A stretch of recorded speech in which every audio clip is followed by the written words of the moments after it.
Hi, welcome to Ammu TNPSC channel. இப்போ railway recruitment board ஆர்ஆர்பியில் நான் technical போஸ்ட்டில் அண்டர் கிராஜுவேட்ஸுக்கு நிறைய கிட்டத்தட்ட ஒரு 11,000 வேகன்சிஸ் போட்டிருக்காங்க. இது ஒரு நல்ல ஆப்பர்ச்சுனிட்டிஸு.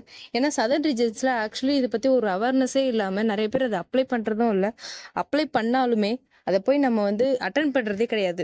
பட் இதில் இருக்க சிலபஸும் சரி, வேகன்சிஸ் சரி, எல்லாமே நமக்கு சாதகமாக தான் இருக்கும். சிலபஸ் ரொம்பவே மற்றது எக்ஸாம்ஸோட பேங்க் எக்ஸாம்லாம் கம்பேர் பண்ணும்போது இது ஓரளவுக்கு ஈஸியாக தான் இருக்கும். நம்ம ஒரு ட்ரை கொடுத்து பார்க்கலாம்.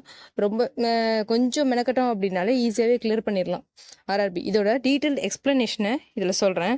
இப்போ ஃபஸ்ட்டு அண்டர் கிராஜுவேட், அதாவது ஒரு கிராஜுவேஷன் இல்லாதவங்க, ஒரு 12th ஸ்டாண்டர்ட் வரைக்கும் படித்தவங்களுக்கான வேகன்சிஸும் போஸ்ட்டும் தான் இப்போ நம்ம பார்க்க போகிறோம். இதுக்கான டேட் ஆஃப் நோட்டிஃபிகேஷன் எப்போ கொடுத்தாங்க அப்படின்னா 29, இந்த மந்தோட 20th அன்னைக்கே நோட்டிஃபிகேஷன் வந்துருச்சா. 21 அன்னைக்கு ஆன்லைன் ரெஜிஸ்ட்ரேஷன் ஆரம்பிச்சிட்டாங்க. அன்னையிலேருந்து நெக்ஸ்ட் மந்த்து 2010, அதாவது அக்டோபர் 20 வரைக்கும் நமக்கு டைம் இருக்குது. ஃபீஸ் பேமெண்ட்டுக்காக 21, 22 வரைக்கும் எக்ஸ்டெண்ட் பண்ணியிருக்காங்க. அது இல்லாமல் விண்டோ கரெக்ஷனுக்காக 23லேருந்து நவம்பர் 1 வரைக்கும் நமக்கு டைம் கொடுத்துருக்காங்க. எல்லாருமே சீக்கிரமாகவே அப்ளை பண்ணிவிடுங்க. அப்ளைங் ப்ரொசீஜர் ரொம்பவே ஈஸியாக தான் இருக்கும். நான் அதுக்கான வீடியோ தனியாக கொடுக்குறேன். இதில் டீட்டெயில் எக்ஸ்ப்ளனேஷன் என்னென்ன இருக்குது, என்னென்ன வேகன்சிஸ்க்கு எவ்வளோக்கு சேல்ரி அப்படின்றத மட்டும் இதில் பார்க்கலாம். நம்ம இதுக்கு 4 போஸ்டிங்க்கு, இது அண்டர் கிராஜுவேட் செக்ஷனில் இருக்குது.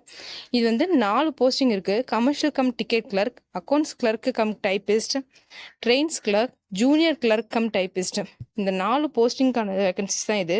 இதில் மினிமம் எஜுகேஷன் எவ்வளோவா இருக்கணும்னா 12th ஸ்டாண்டர்ட்.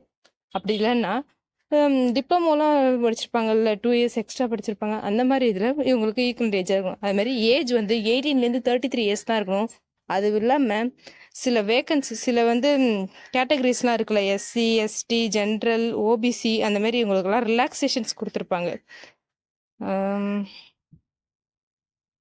ரிலாக்ஸேஷன்ஸ் இதோ இருக்கு பாருங்கள். ஓபிசி நான் க்ரீமி லேயர் ஓபிசியில் அப்படின்னா உங்களோட அப்பாவோட ஆனுவல் இன்கம் 8 lakhs கீழே இருக்கணும். அவங்களுக்கு ரிலாக்ஸேஷன் அப் டு 3 years கொடுத்துருக்காங்க. எஸ்சி எஸ்டிக்கு 5 years கொடுத்துருக்காங்க. எக்ஸ் சர்வீஸ் மேன் மோர் தென் 6 months சர்வீஸில் இருந்தவங்களுக்கு அதுலேயும் கேட்டகரிஸ் கொடுத்துருக்காங்க. ஓபிசிக்கு, எஸ்சிக்கு, யூஆர் இருக்குன்னு. அதுக்கேற்ற மாதிரி இயர்ஸ் பார்த்துக்கோங்க. நெக்ஸ்ட்டு பிடபிள்யூபிடி பர்சன்ஸுக்கு அதில் categories OBC, SC, ST, UR இவங்களுக்கு எல்லாமே கொடுத்துருக்காங்க. உங்களோட கேட்டகரி என்ன அப்படின்றத பார்த்து அப்ளை பண்ணுங்கள். நீங்கள் எலிஜிபிலிட்டியாக என்னன்னு ஆக்சுவலி நீங்கள் டேட் ஆஃப் பர்த் கொடுத்தாலே அதில் கேட்க உங்களுக்கு ரிலாக்ஸேஷன் வேணுமா, ரிலாக்ஸேஷன் வேணாமா, இல்லை நீங்கள் இதில் எலிஜிபிலிட்டியாக இருக்கீங்க அப்படின்ற மாதிரி கேட்பாங்க. அதுவும் இல்லாமல் நமக்கு ரயில்வே ஸ்டாஃப்ஸ் இருக்காங்களா, குரூப் டி, குரூப் சி இருக்காங்க, கேட்டகரியில் இருக்காங்களா, அவங்களுமே இதுக்கு அப்ளை பண்ணலாம். அவங்களோட ஏஜ் ரிலாக்ஸேஷனும் கொடுத்துருக்காங்க. அது இல்லாமல் இந்த குவாசி அட்மினிஸ்ட்ரேட்டிவ் ஆஃபீஸர்ஸாக இருக்காங்க, அவங்களுக்கு உமன் கேண்டிடேட்ஸ், அதாவது விடோ, டிவோர்ஸி, அவங்களுக்கு எல்லாமே தனியாக ஒரு கேட்டகரிஸ் இருக்குது. இதை பார்த்து அப்ளை பண்ணுங்கள். ஏஜ் ரிலாக்ஸேஷன் அதுபடி தான் கொடுத்துருப்பாங்க. அது மாதிரி உங்களோட சிட்டிசன்ஷிப் இந்தியா, நேபாள், பூட்டானாக இருக்கணும், அப்படின்னா டிபெட்டின் ரெஃப்யூஜியாக இருக்கணும் அப்படின்றத கொடுத்துருக்காங்க. உங்களோட நமக்கு ஈஸியாக தெரியும், அதில் இந்தியாவில் வந்துடுவோம் நம்ம. ஸோ இந்தியான்ற சிட்டிசன்ஷிப்பை இது பண்ணிக்கோங்க. நெக்ஸ்ட்டு என்ன பார்க்க போகிறோம் அப்படின்னா போஸ்ட்டுக்கு ஏற்ற பே லெவல் பார்க்க போகிறோம். அதுக்கான ஏஜ் கேட்டகரிஸ், ஏஜ் தான் முன்னாடியே சொல்லியிருந்தேன். எவ்வளோ வேகன்சிஸ்ன்றதை பார்க்கலாம். கமர்ஷியல் கம் டிக்கெட் கிளர்க்குன்றது தான் இருக்கிறதுலே, அதாவது அண்டர் கிராஜுவேட்டில் ஓரளவுக்கு கொஞ்சம் ஹையஸ்ட் பேன்னு வச்சுக்கோங்க. அது லெவல் பே 3rd இருக்குது. ஸோ அதோட இனிஷியல் பே நம்ம போய் இப்போ இது பண்ணுறோம் அப்படின்னால ஒரு இனிஷியல் பேமே 21,700 rupees அது கொடுப்பாங்க. இதில் டோட்டல் வேகன்சி 2022 இருக்குது. இருக்கிறதுலே இதுதான் கொஞ்சம் அதிகமான வேகன்சி. அது மாதிரி account clerk cum typist 19,900 rupees. இதுக்கு 361 வேகன்சி. ஜூனியர் கிளர்க் கம் டைப்பிஸ்ட்டுக்கு லெவல் 2ல் இருக்குது. அது 19,900 rupeesக்கு salary. Total vacancy 990. Trains clerk 19,900. அதோட total vacancy 72. So total 3,445 vacancies இருக்குது, அதாவது அண்டர் கிராஜுவேட்ஸ்க்கு. ஸோ பார்த்து அப்ளை பண்ணிக்கோங்க. இது ஒரு நல்ல ஆப்பர்ச்சுனிட்டி. நல்லா ஈஸியாகவே இருக்கும். ஓரளவுக்கு எக்ஸாம் கொஞ்சம் மெனக்கெட்டு படித்தா போதும். அதுக்கான புக் ரெஃபரன்சஸ் கூட நான் கொடுக்குறேன். கண்டிப்பாக படிங்க, கண்டிப்பாக அப்ளை பண்ணுங்க. ஓகே, நெக்ஸ்ட் எஜுகேஷனல் குவாலிஃபிகேஷன் பார்த்தாச்சு, சேலரிலாம் பார்த்தாச்சு. அடுத்து ஏஜ் ரிலாக்ஸேஷனும் பார்த்துருமா. ஓகே, ஃபிசிக்கல் ஃபிட்னஸ் கேட்டிருக்காங்க. ஃபிசிக்கல் ஃபிட்னஸ் வந்து மெடிக்கல் ஸ்டாண்டர்ட் படி ஃபிசிக்கல் ஃபிட்னஸ் விஷன் வந்து இந்த இதெல்லாம் நோட் பண்ணி வச்சுக்கோங்க. டிஸ்டன்ஸ் விஷன், நியர் விஷன்லாம் இவ்வளோ இருக்கணும். கண்டிப்பாக அந்த ஃபிசிக்கல் ஃபிட்னஸ்ன்றதை நம்ம வச்சுருக்கணும். ஏஜ் தெரியாதவங்க இதை பார்த்துக்கோங்க. டேட் ஆஃப் பர்த் வந்து எதுக்கு முன்னாடி இருக்கணும், எதுக்கு அப்புறம் இருக்கணும் அப்படின்றது சொல்லியிருக்காங்க ஆஃப்டர்றதை. Next examination fee actually for all candidates except fee concession categories. அதாவது யார் யாருக்குன்னு நான் சொல்லிடுறேன் முன்னாடியே. பிடபிள்யூபிடி அப்படி இல்லைனா ஃபீமேலுக்கு, டிரான்ஸ்ஜெண்டருக்கு, எக்ஸ் சர்வீஸ் கேண்டிடேட்ஸுக்கு, எஸ்சி எஸ்டி மைனாரிட்டி கம்யூனிட்டிஸ்க்கு, எக்கனாமிக்கலி பேக்வர்ட் கிளாஸ் இவங்களுக்கு எல்லாருமே ஃபீஸ் 250. அதுபடி மற்ற எல்லாருக்குமே 500 தான் ஃபீஸு. இவங்களுக்குலாம் மட்டும் 250 ஃபீஸு. இந்த 250 ஃபீஸையும் நீங்கள் ஃபஸ்ட்டு ஸ்டேஜ் எக்ஸாம், ஆக்சுவலி இதில் வந்து 2 ஸ்டேஜ் இருக்குது. First stage CBT exam computer based test attend பண்ணிட்டீங்க அப்படின்னாலே உங்களுக்கு அதை ரீஃபண்ட் பண்ணிவிடுவாங்க. அது மாதிரி மற்றவங்க அந்த 500 இது கட்டுறவங்க எல்லாருக்கும் 400 ருபீஸ் வந்து ரிட்டர்ன் பண்ணிடுவாங்க. ஸோ இதுக்காகவே நீங்கள் போய் ஃபஸ்ட் ஸ்டேஜ் எக்ஸாம் அட்டன் பண்ணுங்கள். ஃபீஸ் பே பண்ணிவிட்டு இது வந்து ஆன்லைனில் ஃபீஸ் பே பண்ணுங்கள். Closing date, time of payment இது எல்லாமே நான் முன்னாடியே சொல்லியிருந்தேன் உங்களுக்கு. நெக்ஸ்ட்டு இதெல்லாம் பேசிக் என்ன சொல்கிறது இன்ஸ்ட்ரக்ஷன்ஸ் தான். யார் யாருக்கு எந்தெந்த கேட்டகரின்னு பார்த்து அதை படிச்சுக்கோங்க. ஃபிசிக்கல் எபிலிட்டிஸ், ஹியரிங் இம்பேர்மெண்ட் இது எல்லாமே நார்மல் பர்சனுக்கு இருக்கணும். யாருக்காவது ஏதாச்சும் டிஃபெக்ட்ஸ் இருக்குது அப்படின்னா அந்த பேராகிராஃப் மட்டும் கரெக்டாக படித்து பாருங்கள். ஃபிசிக்கல் ஃபிட்னஸ்ன்றதில் ஏதாச்சும் உங்களுக்கு இருக்கா அப்படின்றத படித்து பார்த்துக்கோங்க. நெக்ஸ்ட்டு இதுதான் first stage computer based. Actually first page computer based டெஸ்ட்டுன்றது 90 மினிட்ஸ் டியூரேஷனில் நடக்கும். 100 மார்க்ஸ், அதாவது 40 மார்க்ஸ் ஜென்ரல் அவேர்னஸ், 30 மார்க்ஸ் மேத்தமெட்டிக்ஸுக்கு, 30 மார்க்ஸ் வந்து ஜென்ரல் இன்டெலிஜென்ஸ் அண்ட் ரீசனிங்கில் இருக்கும். மேக்ஸ் அண்ட் ரீசனிங் ரொம்பவே ஈஸியாக இருக்கும். எதுலேருந்து ஆக்சுவலி உங்களுக்கு இது சிலபஸ் கொடுத்துருப்பாங்க, ரொம்பவே ஈஸியாக இருக்கும். ஜென்ரல் அவேர்னஸும் ஓரளவுக்கு அவங்க கொடுத்துருக்கிறதுலேருந்து ஒரு சில டாபிக்ஸ் கவர் பண்ணாலும் நம்மளால் CBT 1 ஈஸியாக கிளியர் பண்ண முடியும். இதில் நெகட்டிவ் மார்க்ஸ் உண்டு. அதாவது 1/3 மார்க்ஸ் எப்படி சொல்லலாம், 0.33 மார்க் டிடெக்ட் பண்ணுவாங்க. நீங்கள் ஒரு தப்பான மார்க்குக்கும் 0.33 மார்க் வந்து உங்களுக்கு டிடெக்ட் பண்ணிவிடுவாங்க.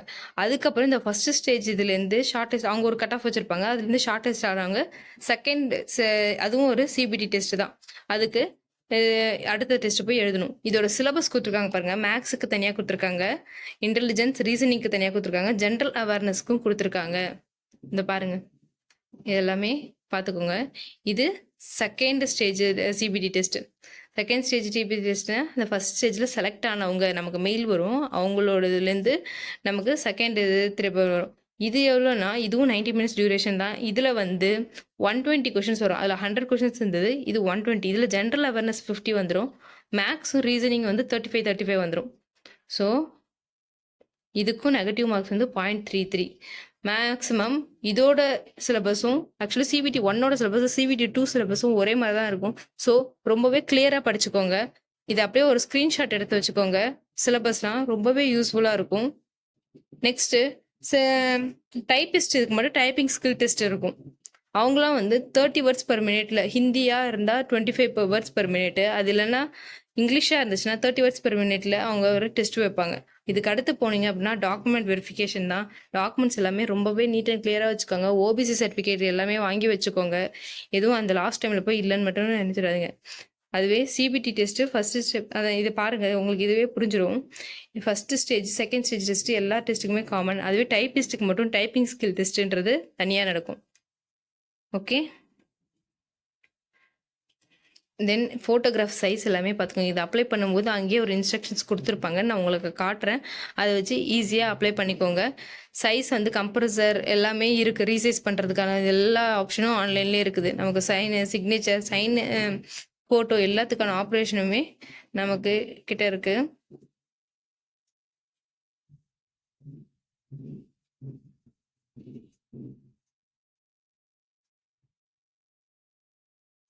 அடுத்து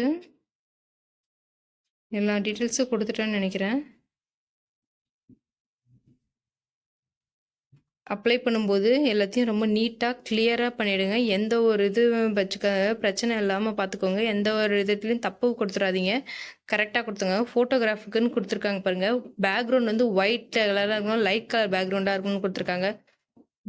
சென்டிமீட்டர் மில்லிமீட்டர்லேருந்து பிக்சல்லேருந்து ஜேபக் வரைக்கும் எல்லாமே கொடுத்துருக்காங்க. லேட்டஸ்ட் ஃபோட்டோகிராஃப்ஸாக இருக்கணும் அப்படின்றது சொல்லியிருக்காங்க. கேபி சைஸ்லேருந்து எல்லாமே கொடுத்துருக்காங்க பாருங்கள். அதே மாதிரி சிக்னேச்சருக்கும் எல்லாமே கொடுத்துருக்காங்க. எல்லாமே பார்த்துக்கோங்க. சர்டிஃபிகேட்ஸ் எது எதெல்லாம் அப்லோட் பண்ண சொல்கிறாங்களோ கரெக்டாக அப்லோட் பண்ணிவிடுங்க. அவ்வளோதான். மொபைல் நம்பர், இமெயில் ஐடி எல்லாமே கரெக்டாக கொடுங்க. இது ஃபீஸ் ஸ்ட்ரக்சர்ஸ்லேருந்து எல்லாமே சொல்கிறேன். இது எல்லாமே ஓகே. நான் இனிமேட்டு எப்படி ஸ்டெப் பை ஸ்டெப் அப்ளை பண்ணணும் அப்படின்ற வீடியோ கொடுக்குறேன். இது வந்து அண்டர் கிராஜுவேட்ஸ்க்கான போஸ்ட், கிராஜுவேட்ஸ்க்கான போஸ்ட் அடுத்து இருக்குது. ஸோ ரொம்பவே தெளிவாக பார்த்துக்கோங்க. ஒரு இது அப்ளை பண்ணும்போதும் பார்த்து அப்ளை பண்ணுங்கள். எந்த இடத்துல ஸ்பெல்லிங் மிஸ்டேக் பண்ணிடாதீங்க. ஈஸியாகவே இருக்கும். எல்லாருமே கண்டிப்பாக அப்ளை பண்ணுங்கள். இதுக்கான சிலபஸ்லேருந்து எங்கே படிக்கணும் அப்படின்றது வரைக்கும் நான் இன்னொரு வீடியோ போடுறேன். எப்படி அப்ளை பண்ணுறதுன்றது இன்னொரு வீடியோ போடுறேன். யாரும் மறந்துடாதீங்க. லாஸ்ட் டேட் வரைக்கும் வெயிட் பண்ணாதீங்க. சீக்கிரமாகவே பண்ணிவிடுங்க. ஓகே, ஏதாச்சும் டவுட் இருந்தால் எனக்கு கமெண்ட் பண்ணுங்கள். நான் இது பண்ணுறேன். Okay, thank you.